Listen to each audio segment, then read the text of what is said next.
क्या बात है रानो चिड़िया, आज मेरे घर क्यों आई हो? कोई काम है क्या? हाँ गौरी बहन, मुझे आपकी मदद चाहिए। महीने का आखिर चल रहा है और मेरी सारी भगाड़ ख़त्म हो गई है। इसलिए मैं आपसे कुछ पैसे उधार लेने आई हूँ ताकि मैं अपना घर चला सकूँ। छोटी चिड़िया, मेरा कालू इसलिए पैसे नहीं कमाता जो मैं तुम हरी पक्षियों में बांटती फिरूं। कालू कौवा भी अपने घर आ जाता है। क्या हुआ गौरी, इतना क्यों चिल्ला रही हो? देखें कालू पति जी, ये चिड़िया फिर से मांगने आ गई, जैसे मुझे रिख्वा कर गई हो। बस इसे यहाँ से भगा रही हूँ। गौरी बहन, अगर पैसे नहीं देने तो मत दो, लेकिन इस तरह मुझे बेइज्जत तो मत करो। अरे जाओ जाओ यहाँ से, मुझे बेइज्जत मत करो। तुम जैसे गरीब पक्षियों के साथ ऐसा ही करना चाहिए। हाँ चलो जल्दी निकलो मेरे घर से, गरीब कमजोर चिड़िया। दोनों दुष्ट कालू कौवा और गौरी कौवी रानू चिड़िया को बेइज्जत करके घर से निकाल देते हैं और रानू चिड़िया निराश होकर वहाँ से चली जाती है। बहुत बुरे हैं वो दोनों, अपनी अमीरी पर बहुत घमंड है उन्हें। मैं ही पागल हूँ जो उनसे पैसे मांगने चली गई। रानू चिड़िया परेशान होकर जंगल में इधर उधर भोजन ढूंढ रही थी। वो उड़ते उड़ते घने जंगल में जाती है। वहाँ से उसे किसी की आवाज़ सुनाई देती है। मेरी मदद करो, कोई तो मेरी मदद करो। अगर मैं ऐसे ही रहा तो मैं मर जाऊंगा, मैं सूख जाऊंगा। रानू चिड़िया आवाज़ का पीछा करती है और उस पेड़ तक पहुँच जाती है। बोलने वाला पेड़, कहीं मैं कोई सपना तो नहीं देख रही? चिड़िया, मैं कोई साधारण पेड़ नहीं हूँ, मैं जादुई पेड़ हूँ। लेकिन मेरी सारी ताकतें ख़त्म हो रही हैं क्योंकि काफ़ी समय से मुझे पानी पीने को नहीं मिला, इसलिए मैं बहुत प्यासा हूँ। तुम मेरी मदद करो, मुझे पानी पिलाओ। आप चिंता मत करो पेड़ दोस्त, मैं अभी जाती हूँ और आपके लिए पानी लेकर आती हूँ। फिर रानू चिड़िया उड़ती है और नदी की तरफ जाती है। रानू चिड़िया नदी से पानी का मटका भरती है और वापस आती है और पानी का मटका पेड़ की जड़ों में डालती है। वो पेड़ जी भरकर पानी पीता है। अब सुकून मिला, कितने समय के बाद मैंने पानी पिया। तुम्हारा धन्यवाद नन्ही चिड़िया। शुक्रिया वाली कोई बात नहीं पेड़ दोस्त, आप परेशान ना होना। मैं हर रोज़ आपको पानी लाकर पिला दिया करूँगी। देखना, कुछ ही दिनों में आप हरे भरे हो जाओगे। अब रोज़ाना ही रानू चिड़िया नदी से पानी लाकर उस जादुई पेड़ को पिलाती थी और कुछ दिनों बाद वो पेड़ ताज़ा और हरा भरा हो जाता है। तुम बहुत अच्छी हो दोस्त, तुम अगर मेरी मदद ना करती तो अब तक मैं पूरी तरह सूख जाता। मांगो चिड़िया, मांगो, मुझसे जो चाहो वो मांगो। तुम्हारा ये पेड़ दोस्त तुम्हारी हर इच्छा पूरी करेगा। नहीं नहीं पेड़ दोस्त, मुझे कुछ नहीं चाहिए। मैंने आपकी मदद इसलिए नहीं की कि आप बदले में मुझे कुछ दो। रानू चिड़िया अपने पेड़ दोस्त से कुछ नहीं मांगती, लेकिन फिर भी उसका पेड़ दोस्त उसे सोने के सिक्कों से भरी पोटली दे देता है। ये तुम्हारा इनाम मेरी दोस्त, ये इसलिए है कि तुम एक अच्छी और ईमानदार चिड़िया हो, और ये तुम्हारी अच्छाई का इनाम है। रानू चिड़िया खुशी खुशी वो इनाम ले लेती है और अपने घोंसले में चली जाती है। माँ, इतने सारे सोने के सिक्के ये कहाँ से आए? ये किसने दिए? बेटे, जब आप मन के सच्चे हो तो ऊपर वाला आपको इसका इनाम ज़रूर देता है। ये सिक्के मेरे एक दोस्त ने मुझे अच्छाई के बदले दिए हैं। रानू चिड़िया अपने बेटे कुकू को जादुई पेड़ की सारी बात बताती है।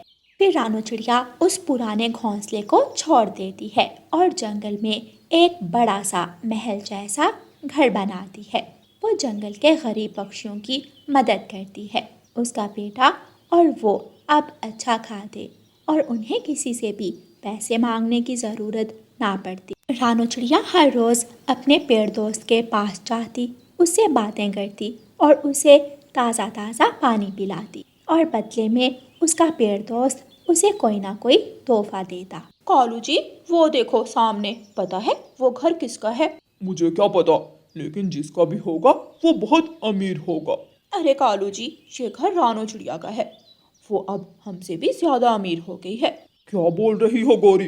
वो गरीब चिड़िया जो हमारे घर मांगने आती थी, तुम पागल हो गई हो क्या? ये किसी और का घर होगा।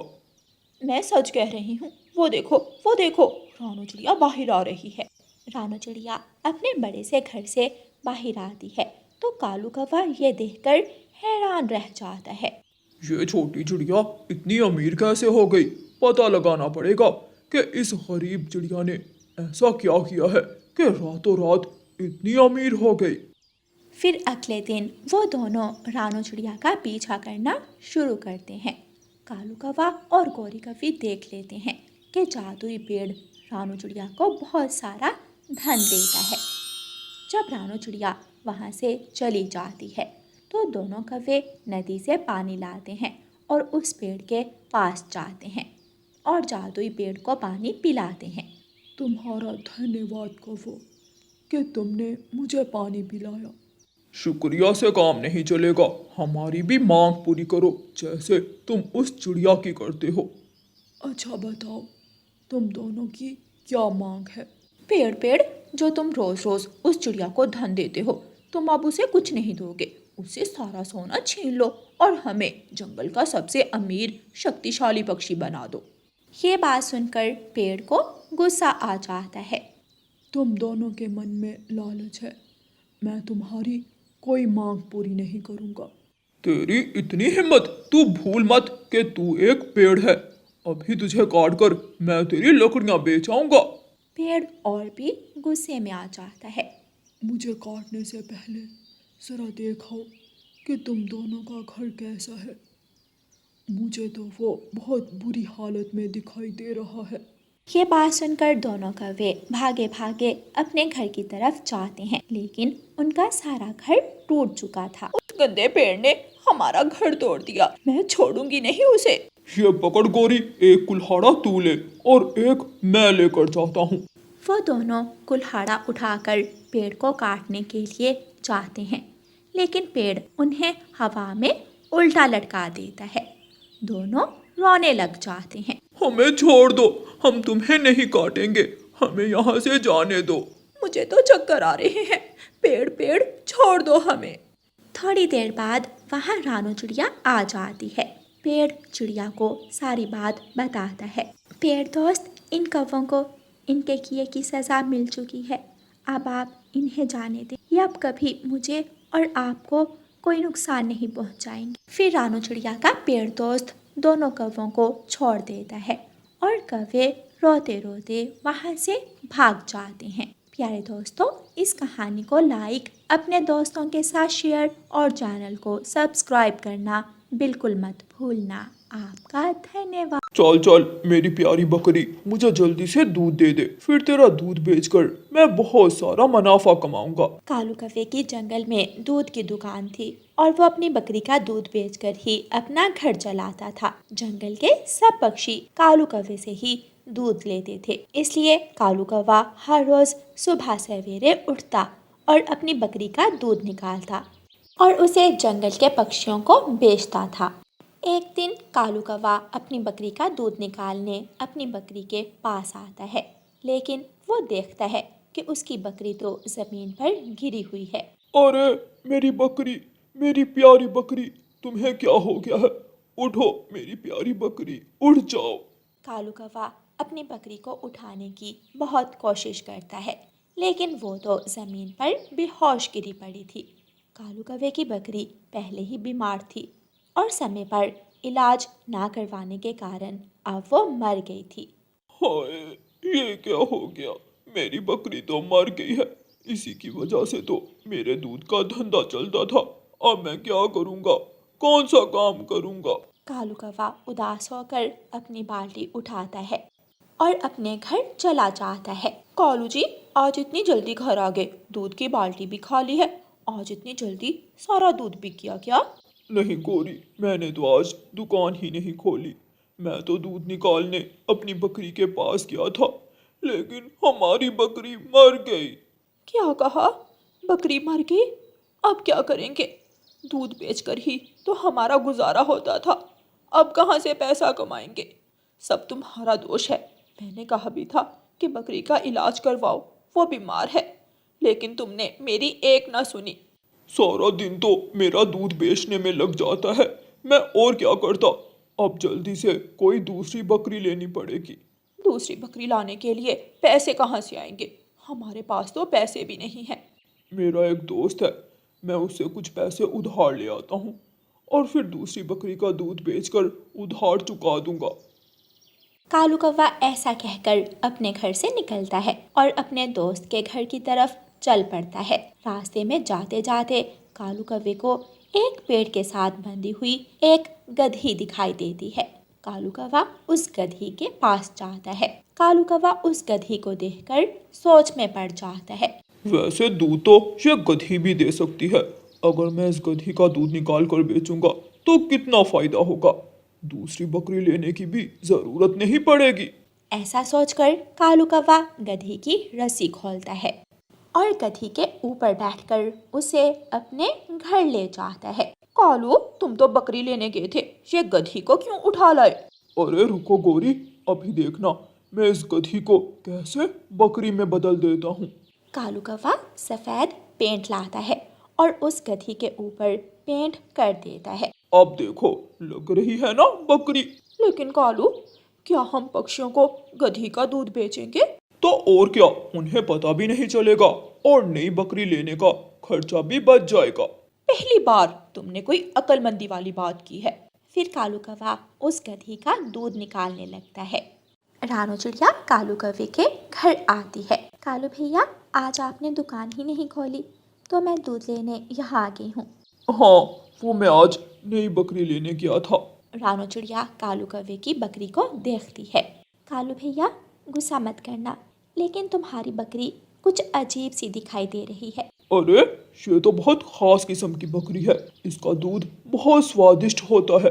रानो चिड़िया कालू कौवे से दूध ले जाती है। इस तरह कालू कौवा हर रोज अपनी गधी का दूध निकालता और उसे पक्षियों को बेचने चला जाता। कुछ दिन ऐसे ही गुजर जाते हैं। कालू कौवे, तुम्हारी ये नई बकरी का दूध तो बहुत अजीब सा है, इसमें से तो गंदी बदबू आती है। हाँ कालू भैया, दूध का स्वाद अब पहले जैसा नहीं रहा। तुम्हारा दूध वाला बर्तन ही गंदा होगा, वरना मेरी नई बकरी का दूध तो बहुत स्वादिष्ट है। लेना है तो लो, वरना निकलते बनो। एक दिन जब कालू कौवा अपनी गधी का दूध निकाल रहा था तो वो बार बार हिले ही जा रही थी। क्या है तुम्हें, हिलो मत, मुझे दूध निकालने दो। लेकिन कालू कौवे के कहने के बावजूद भी वो गधी नहीं रुक रही थी। कालू कौवे को गुस्सा आ जाता है और वो बड़ा सा डंडा लेकर आता है और जोर जोर से उस गधी की दुम में मारता है। मार खाते खाते गधी जोर जोर से चींखने लगती है। गधी अपनी आवाज में चींख रही थी। ये क्या कर दिया मैंने? अरे चुप हो जा, चुप हो जा, बंद कर अपना मुंह, वरना सबको हमारा पता चल जाएगा। बंद कर अपनी ये डिचकू डिचकू, अगर पक्षी आ गए तो बहुत बड़ा मसला हो जाएगा। कालू कौवा जल्दी से घास लाता है और उसे गधी को खिलाता है। गधी चुप कर जाती है, लेकिन गधी की आवाज जंगल के बाकी पक्षियों ने सुन ली थी। कबूतर भैया, ये डिचकू डिचकू की आवाज कहाँ से आई थी?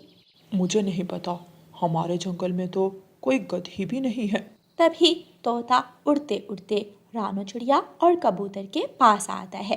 दोस्तों, मैंने देखा है, वो जो कालू की नई बकरी है वो ये आवाजें निकाल रही है। इसका मतलब कालू कौवे के पास जो बकरी है वो असल में बकरी नहीं, वो तो गधी है। कालू कौवे ने तो उस पर पेंट किया है। वो दुष्ट कौवा हमारे साथ धोखा कर रहा था। हम इतने दिनों से गधी का दूध पी रहे थे, ये तो उसने बिल्कुल अच्छा नहीं किया। चलो दोस्तों, उस कौवे को अब सबक सिखाना ही पड़ेगा। जंगल के पक्षी गुस्से में कालू कौवे के पास जाते हैं और रानो चिड़िया एक बड़ा सा पानी का पाइप उठाती है। आओ आओ दोस्तों, मैंने अभी अभी अपनी बकरी का दूध निकाला है, बताओ कितना कितना लोगे? रुको कौवे रुको, अभी दूध लेते हैं। पहले मैं तुम्हारी बकरी को थोड़ा सा नहला दूं, ये बहुत गंदी लग रही है। फिर रानो चिड़िया पाइप से गधी पर पानी डालती है। कुछ ही देर में उस गधी का सारा पेंट उतर जाता है। धोखेबाज कौवे, एक तो हमसे पैसे ले रहे थे और ऊपर से हमें इस गधी का दूध पिला रहे थे। अब तो तुम्हारी और तुम्हारी दुकान की खैर नहीं है।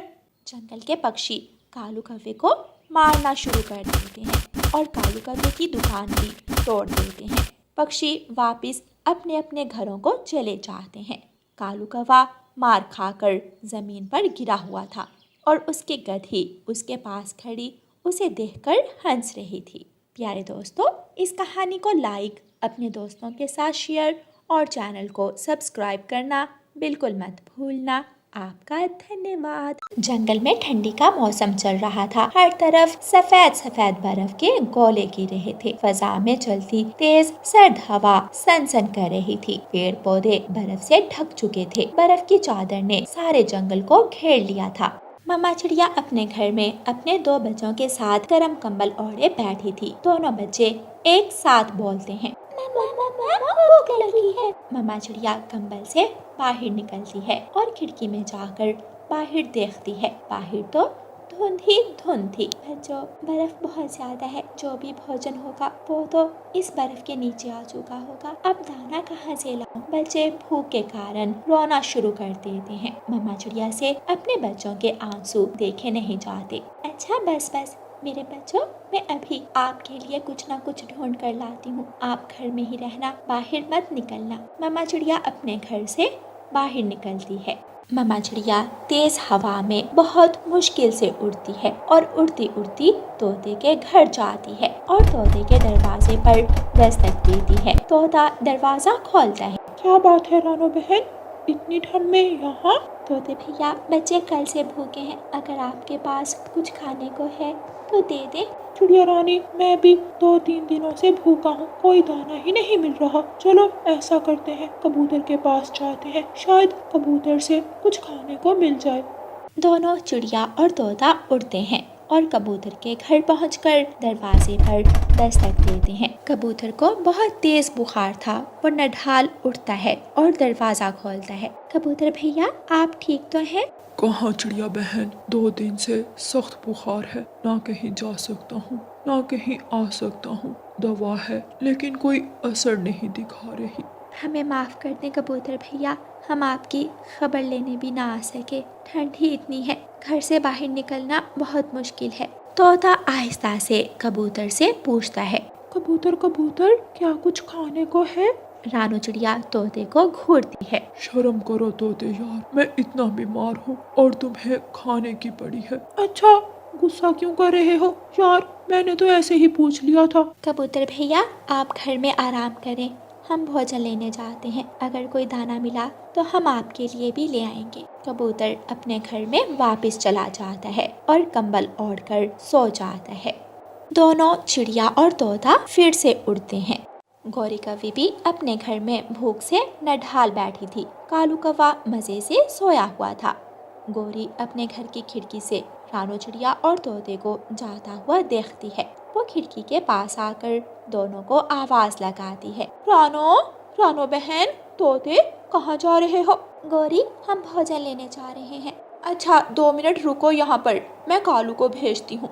गौरी कौवी कालू को पाँव मारती है। उठ नकम्मे, वो देखो कैसे चिड़िया और तोता ठंड की परवाह किए बिना दाना ढूंढ रहे हैं। तुम भी उठो। कालू कौवा अपनी एक आंख खोलता है और गौरी से कहता है, गौरी, मुझे बुखार है, मुझे तंग मत करो। गौरी कौवी कालू को पंख लगाकर छूती है। झूठे, तुम्हारा शरीर तो ठंडा है, अब अगर नहीं उठे तो मैं झाड़ू उठा लूंगी। अच्छा जाता हूँ, पीछे ही पड़ जाती हो मेरे। कालू कौवा गौरी के डर से अपने घर से बाहर निकलता है। वो तो बाहर जाते साथ ही कांपना शुरू कर देता है। हाय, इतनी ठंड, मैं तो मर ही जाऊंगा। चिड़िया, तुम्हें क्या जरूरत थी मेरी पत्नी को बताने की कि कहाँ जा रही हो? उसने हमसे पूछा था। हमें कोई शौक नहीं है तुम कौवों से बात करने का। अब जल्दी उड़ो और ये डरामेबाजी बंद करो। वो तीनों उड़ते हैं और उड़ते उड़ते घने जंगल में पहुंच जाते हैं। वहाँ 3 रास्ते थे। तोते और कालू, हम ऐसा करते हैं कि हम इन तीनों रास्तों से दाना ढूंढते हैं। तोते तुम उस दिशा में जाओ, कालू तुम इस दिशा में, और मैं यहाँ जाती हूँ। जिसको भी कोई फल या दाना मिले वो दूसरों को भी बता दे। वो सब रानू चिड़िया की बात मान जाते हैं और अपनी अपनी दिशा की तरफ उड़ जाते हैं। कालू कौवा जिस रास्ते की तरफ जाता है वहाँ उसे थोड़ी दूर जाकर एक पौधा मिलता है जिस पर बीज लगे थे। कालू कौवा उस पौधे के पास पहुँचता है और चिड़िया और तोते को आवाज देता है। रानू चिड़िया, तोते, जल्दी यहाँ आओ, इस दिशा की तरफ आओ, मुझे कुछ मिला है। दोनों तोता और रानू चिड़िया जल्दी से वहाँ आ जाते हैं। यहाँ पर तो कितने ज्यादा पौधे हैं और इन पर बीज भी, लेकिन हमें ये नहीं मालूम कि ये बीज खाने लायक हैं भी कि नहीं। हाँ, तोते ने ठीक कहा। मेरा एक दोस्त था जिसने भोजन समझकर जहरीले बीज खा लिए थे और वो अपनी जान से हाथ धो बैठा था। हम ऐसा करते हैं, किसान की पत्नी के पास जाते हैं। वो बहुत अच्छी है और उनको बीजों के बारे में मालूमात भी है। चलो फिर चलते हैं। किसान अपने खेत में मकई की फसल बो रहा था। रानू चिड़िया किसान के पास जाती है। किसान जी, आपकी पत्नी कहाँ है? वो अपनी सहेली के घर गई है। यहाँ से सीधे जाओ तो पीपल के पेड़ छोड़कर वहाँ वो मिलेगी। तीनों दोस्त उड़ते हैं और किसान की पत्नी के पास पहुँच जाते हैं। क्या बात है नन्ही चिड़िया? माँ जी, हमने आपसे कुछ पूछना है। हाँ, पूछो। माँ जी, ये पौधा देखें, क्या इसके बीज हम खा सकते हैं? किसान की पत्नी हंसने लग जाती है। चिड़िया रानी, ये बीज हम इंसान बहुत शौक से खाते हैं। इसे पिस्ता कहते हैं। ये एक ड्राई फ्रूट है। इसे पहले भूनते हैं और फिर खाते हैं। बहुत मज़ा आता है। रानू चिड़िया खुश हो जाती है और किसान की पत्नी को धन्यवाद कहती है। चलो दोस्तों, आज रात हम सब मजेदार पार्टी करेंगे। वो तीनों दोस्त पिस्ते के पौधों के पास जाते हैं और ढेर सारे पिस्ते के बीज तोड़ते हैं। रानू चिड़िया वहाँ से एक बीजों वाला पौधा तोड़ती है और तीनों दोस्त इंसानों की बस्ती की तरफ जाते हैं। रात को सभी पक्षी रानू चिड़िया के घर इकट्ठे हो जाते हैं। रानू चिड़िया कढ़ाई चूल्हे में रखती है और नमक डालकर उन पिस्ते के बीजों को भूनती है। सारे पक्षी मिलकर भुने हुए पिस्ते के बीज खाते हैं और ठंडे मौसम का आनंद लेते हैं। प्यारे दोस्तों, इस कहानी को लाइक, अपने दोस्तों के साथ शेयर और चैनल को सब्सक्राइब करना बिल्कुल मत भूलना। आपका धन्यवाद।